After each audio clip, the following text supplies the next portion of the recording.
420 హామీలు ఇచ్చి కాంగ్రెస్ ప్రభుత్వం అధికారంలోకి వచ్చిందన్నారు మాజీ ఎమ్మెల్యే గాదరి కిషోర్. ఓయూలో మాజీ మంత్రి బీఆర్ఎస్ వర్కింగ్ ప్రెసిడెంట్ కేటీఆర్ జన్మదిన వేడుకలలో గాదరి కిషోర్ పాల్గొని విద్యార్థులతో కలిసి మొక్కలు నాటారు. రేవంత్ ప్రభుత్వం దొంగ ప్రభుత్వమని 6 గ్యారెంటీల పేరిట ప్రజలను నిరుద్యోగులను నట్టేట ముంచిందని, ఇప్పటికీ 18 సార్లు ఢిల్లీకి మూటలు మోసుకొని పోయాడు కానీ తన సొంత నియోజకవర్గానికి కూడా చేసిందేమీ లేదన్నారు మాజీ ఎమ్మెల్యే గాదరి కిషోర్.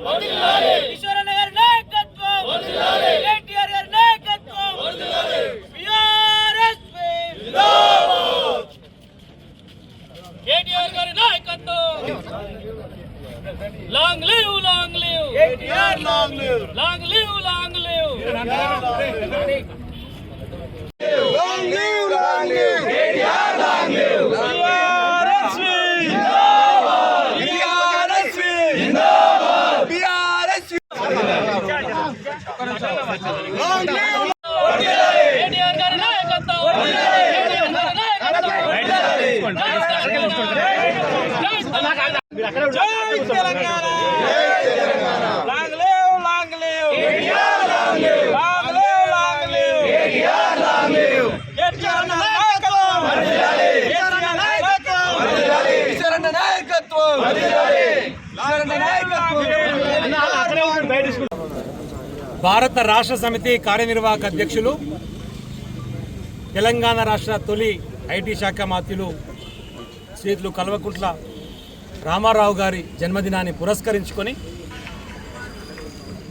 ఆర్ట్స్ కళాశాల సమీపంలో బీఆర్ఎస్వి ఆధ్వర్యంలో మొక్కను నాటి అదేవిధంగా కేకును కట్ చేసి వారికి మా అందరి తరపున మీ ద్వారా హృదయపూర్వకమైనటువంటి జన్మదిన శుభాకాంక్షలు తెలియజేస్తాం. తెలంగాణ రాష్ట్ర సాధనలో ఉద్యమకారునిగా కీలక పాత్ర పోషించి తెలంగాణ జాతిపిత కొడుకుగా అహర్నిశలు శ్రమిస్తూ కేసులు పెట్టుకొని జైలుకు పోయి తెలంగాణ ఉద్యమకారునిగా గుర్తింపు పొంది అదే సందర్భంలో ప్రజల చేత ఎన్నుకోబడి శాసనసభ్యునిగా తర్వాత మంత్రిగా 10 సంవత్సరాలు తెలంగాణ రాష్ట్రానికి బాధ్యతలు నిర్వహించి అది ఇండస్ట్రీస్ విషయంలో కానివ్వండి, ఐటీ విషయంలో కానివ్వండి, ప్రపంచంలోనే తెలంగాణ పటాన్ని చూపించినటువంటి మా యువకులకందరికీ ఆదర్శపడినటువంటి రామారావు గారికి నిజంగా ధన్యవాదాలు తెలియజేస్తూ ఉన్నాం. అదే సందర్భంలో ఇప్పుడు ఏర్పడ్డటువంటి కొత్త ప్రభుత్వం ఏదైతే ఉందో దొంగ ప్రభుత్వం, రేవంత్ ప్రభుత్వం, రండ ప్రభుత్వం, ఇప్పుడు వీరు నిరుద్యోగులను, ఉద్యోగులను, రైతులను అందరినీ మోసం చేస్తూ ముందు పోతున్నటువంటి సందర్భం చూస్తున్నాం. అసెంబ్లీలో కూడా రేపు బడ్జెట్ ప్రవేశపెట్టబోతా ఉన్నారు. మరి దాంట్లో ఏం చెప్పబోతారని కూడా ప్రజలందరూ కూడా ఎదురు చూస్తూ ఉన్నారు. ఇప్పటికే ఇచ్చినటువంటి 6 గ్యారెంటీలలో 13 హామీలలో ఒక్కటి కూడా నెరవేర్చకుండా ఎందుకు వచ్చింది ఆ రోజు 420 హామీలు అని చెప్పేసి 420 హామీలు ఇచ్చినటువంటి ఈ రండ రేవంత్ రెడ్డి వాటిని ప్రయత్నం కోసం కూడా కనీసం ప్రజలకాడికి పోయి తీసుకుపోయే సంక్షేమ కార్యక్రమాల విషయంలో మాట్లాడకుండా 18 సార్లు ఢిల్లీకి పోయిండు. ఇప్పటివరకు కాన్స్టిట్యున్సీకి 18 సార్లు పోలేదు, కనీసం హైదరాబాద్ ఇష్పెట్టి 18 సార్లు పోలేదు.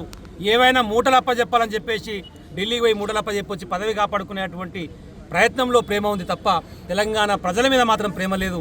కాబట్టి నిరుద్యోగుల పక్షాన, యువకుల పక్షాన కేటీఆర్ గారి బర్త్డే సందర్భంగా మనందరం కూడా మరొకసారి ప్రతినబూని ఈ ప్రభుత్వాన్ని గద్దె దింపే వరకు కలిసికట్టుగా ముందుకు సాగాలి. ఇప్పటికే మనం చేసినటువంటి కృషి వల్ల గ్రూప్స్కి సంబంధించినటువంటి దాన్ని వాయిదా వేసిరు. డిఎస్సి కోసం అహర్నిశలు శ్రమిస్తున్నటువంటి మా వాళ్ళ కోసం 11,000 కాదు, ఎస్జిటి ప్రమోషన్స్ వస్తే 9,000 ఖాళీలు ఏర్పడ్డాయి. 20,000తో మెగా డిఎస్సి ఏమని చెప్పేసి మనం అడిగితే వెయ్యలేదు.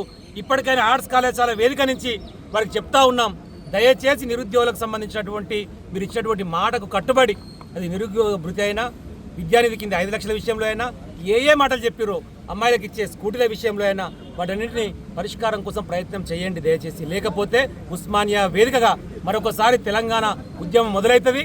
మిమ్మల్ని ఉరికిచి బట్టలు కూడా తీసుకొట్టేటువంటి పరిస్థితి వస్తుంది మిస్టర్ రేవంత్ రెడ్డి అని చెప్పేసి ఈ వేదిక నుంచి హెచ్చరిస్తూ మరొక మారి మీ ద్వారా కేటీఆర్ గారికి హృదయపూర్వకమైనటువంటి జన్మదిన శుభాకాంక్షలు తెలియజేస్తా ఉన్నాం. జై తెలంగాణ, జై కేసీఆర్.